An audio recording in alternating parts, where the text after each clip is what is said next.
We begin this morning with the latest on the coronavirus outbreak. The Centers for Disease Control and Prevention has announced the first U.S. case with a potential unknown origin.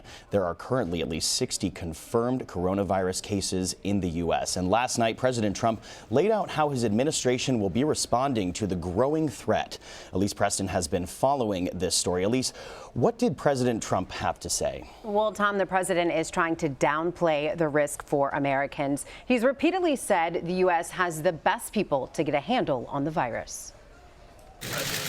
President Trump looked to ease fears over the coronavirus outbreak. Because of all we've done, the risk to the American people remains very low. At the White House yesterday, Mr. Trump tapped Vice President Mike Pence to head the administration's response. We're ready to adapt and we're ready to do whatever we have to. You have directed this team to take all steps necessary to continue to ensure the health and well-being of the American people. Health officials, though, warned more infections are likely. The trajectory of what we're looking at over the weeks and months ahead is very uncertain. And while President Trump has high hopes for an aggressive response, We're rapidly developing a vaccine. the health experts were more cautious. The answer to containing is public health measures.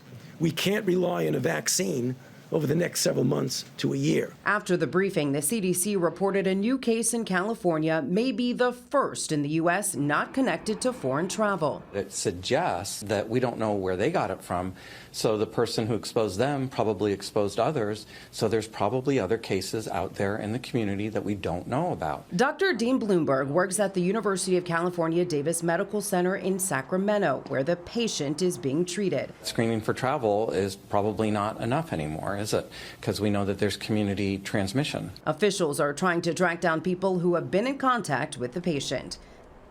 Elise, I want to bring you back in. So break this down for me. How is this virus spread, and what do people need to do to protect themselves? Well, health officials believe that it's spread through sneezing, cough, contaminated surfaces. And so they're saying that you would avoid this like you would the flu. Make sure you're washing your hands and, of course, avoiding contact with people, close contact with people who are sick. Yeah, certainly important advice. Always wash your hands. Elise, thank you very much.